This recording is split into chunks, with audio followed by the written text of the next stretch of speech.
Nations around the world are rising up against the World Health Organization and their plans to implement a universal pandemic treaty that would effectively dictate the international rules in the event of another global pandemic. And we're now getting word that the WHO is backing down as their plans are collapsing under the weight of massive international opposition.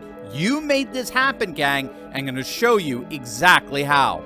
Hey gang, it's me, Dr. Steve, your patron professor, here to help you stay sane in these insane times. So make sure to smack that bell and subscribe button. Also, just a couple of nights back on our live stream, we unveiled our brand new Turley Talks app, our very own platform that can never, ever be canceled. It's a beautiful personal app that you can download completely free by clicking on that link below or going to fight.turleytalks.com. This app is our way to declare our independence from all woke platforms that hate us and to tell the international woke police precisely where they can stick it. You're going to absolutely love it. Click on that link below or go to fight.turleytalks.com to download it right now. Also, you know, I'm very passionate about the fact that we can't rescue our nation if we don't first take care of ourselves. And health starts actually with our livers. Now, if you think about it, we throw everything at our livers, right? Cholesterol, alcohol, toxins, Tylenol, statins, cigarettes, you name it.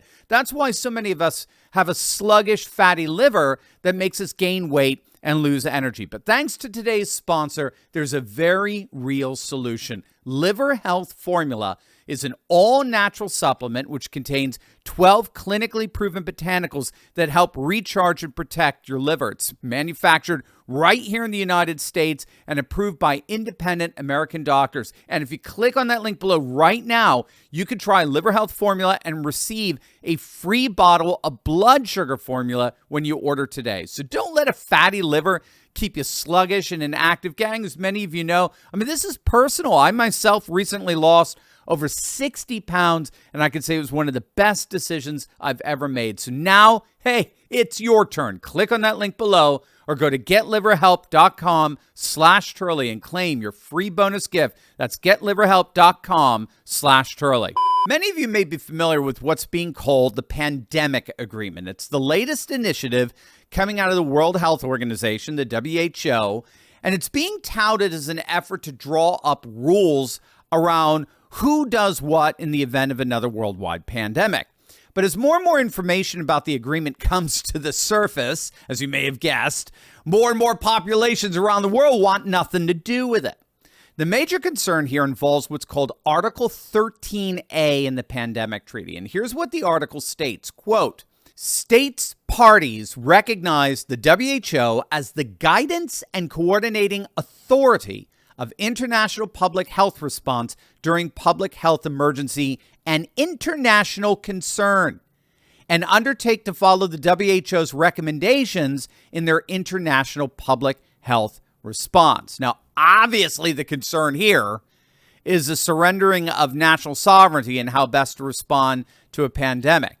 Now, countries would be forced to follow the rules and recommendations as decided by the unelected bureaucrats at the WHO. Moreover, the treaty includes things like the right of the WHO to not only mandate vaccines and vaccine procedures, but also who can access all kinds of alternative antiviral drugs, as well as mandate what can actually publicly be said, the information that could be allowed to be disseminated regarding the vaccines and the drugs. Here's Brett Weinstein's assessment of the treaty on a recent Tucker episode. So you're saying that an international health organization could just end the First Amendment in the United States? Yes, and in fact, as much as this sounds, I know that it sounds preposterous, but it does not sound preposterous. The ability to do it is currently under discussion at the international level. And it's almost impossible to exaggerate how troubling what is being discussed is. In fact, I think it is fair to say that we are in the middle of a coup, that we are actually facing the elimination of our national and our personal sovereignty, and that is the purpose of what is being constructed, that it has been written in such a way that your eyes are supposed to glaze over. That's right. As you attempt to sort out what is under discussion. And if you do that, then come May of this year, your nation is almost certain to sign on to an agreement that in some utterly vaguely described future circumstance, a public health emergency, which the Director General of the World Health Organization has total liberty to define in any way that he sees fit. In other words, nothing prevents climate change from being declared a public health emergency that would trigger the provisions of these modifications. And in the case that some emergency or some pretense of an emergency shows up, the provisions that would kick in are beyond jaw-dropping. Now, the good news in all of this is that there's a massive uprising going on all over the world against this planned pandemic treaty, such that over the last few weeks, a number of reports have been coming out revealing that the treaty is actually on the verge of collapse. Nation after nation after nation reportedly started to back away from signing the treaty due to the mass resistance politicians were getting from their citizens. So, for example, last week, tens of thousands of protesters came out in the Shinjuku area of Tokyo to protest the WHO treaty. Japanese media is reporting that it was actually a stunning demonstrators came from all over Japan, from the southernmost island of Okinawa to the northernmost island of Hokkaido. They were expecting only a few thousand to show up, but as you could see, the turnout was absolutely enormous. Tens of thousands. Protesters carried banners saying, "Down with the pandemic treaty. Don't force the vaccines on us. Don't let the WHO bully us, and show us what the treaty really says." And here at home, even our otherwise deaf politicians appear to be getting the message. But one of the key failures that happened very early on in 2019, Taiwan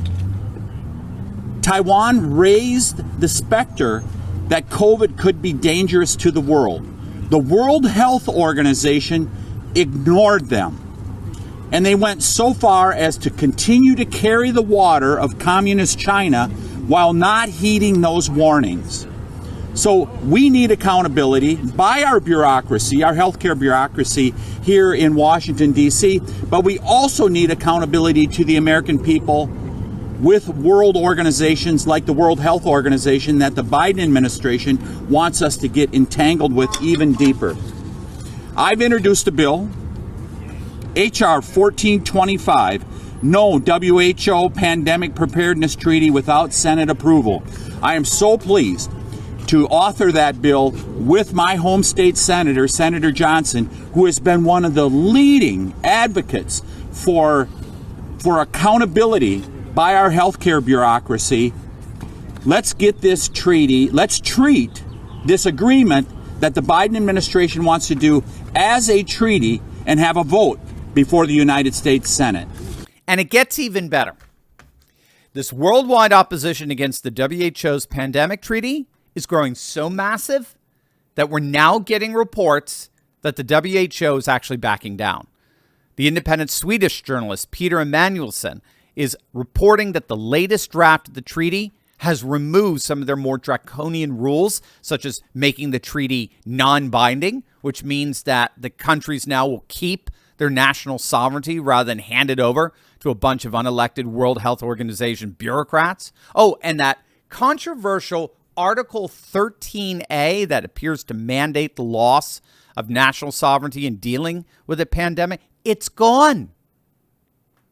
It's apparently gone from the latest draft. It's been removed from the latest version of the treaty. And according to Emanuelsson's reporting, they're even backing down from their insistence on censoring what the WHO considers, quote, misinformation.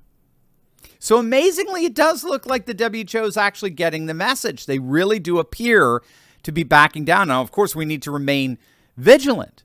But when all's said and done, you're the one making more of a difference than you could have ever imagined. You're standing up, you're making your voice heard, talking through social media, spreading awareness. You are making a difference. You are effectively fighting back and causing these worldwide Goliaths to stammer. Keep that pressure up. Together, we're unstoppable. Don't forget, gang, click on that link below and download our brand new Turley Talks app, our very own platform that can never, ever be canceled. In light of YouTube's second round of demonetization against this channel, I'd really appreciate if you join one of the levels of support to help us during this difficult time. Just click on that link below or go to fight.turleytalks.com right now to join.